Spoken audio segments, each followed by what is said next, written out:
ভিডিওতে দেখা যাচ্ছে এক ফিলিস্তিনি বন্দীর ওপর যৌন ও শারীরিক নির্যাতন চলছে। ভুক্তভোগীকে ঘিরে দাঁড়িয়ে আছে বেশ কয়েকজন সেনা সদস্য। তারা বন্দীর উপর চলা নির্যাতন উপভোগ করছে, সেই সাথে বন্দিশালার সিসি ক্যামেরাকে আড়াল করে রেখেছে।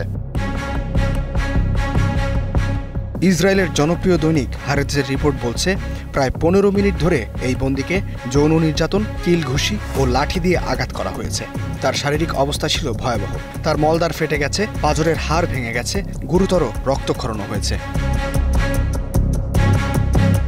ফিলিস্তিনি বন্দি নির্যাতনের এই ঘটনা ঘটে ইসরায়েলের দক্ষিণাঞ্চলের সদে তেইমান বন্দিশালায়। 2023 সালের 7 অক্টোবর গাজা যুদ্ধ শুরু হওয়ার পর এটি কুখ্যাত নির্যাতন কেন্দ্র হিসেবে পরিচিতি পেয়েছে।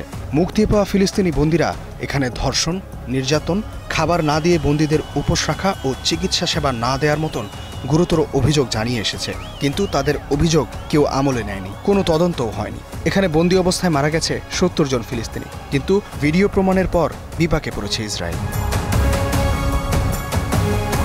বন্দীদের যৌন নির্যাতন ও কারাগারের সিসিটিভি ফুটেজ ফাঁস করার অপরাধে সেনাবাহিনীর শীর্ষ আইন কর্মকর্তা ইতামার তোমার ইরুশালমিকে গ্রেফতার করা হয়েছে। তার বিরুদ্ধে প্রতারণা, বিশ্বাসভঙ্গ, সরকারি পদের অপব্যবহার ও গোপন তথ্য ফাঁসের অভিযোগ আনা হয়েছে।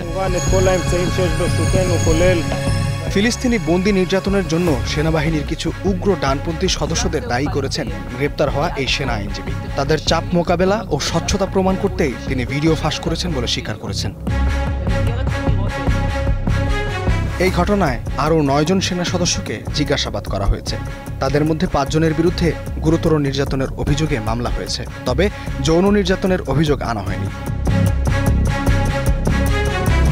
ফিলিস্তিনি বন্দি নির্যাতনের এই ভিডিওকে ইসরায়েলের জনমত ও আন্তর্জাতিক ভাবমূর্তির জন্য ভয়াবহ বলছেন প্রধানমন্ত্রী নেতানিয়াহু। তার দাবি, এটি বড় ধরনের অপপ্রচার।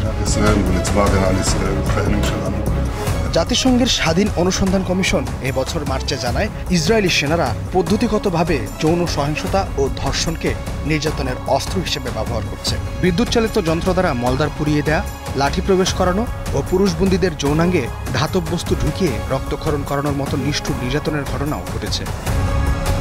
ইস্তিহাদুল মাহমুদ, স্টার নিউজ।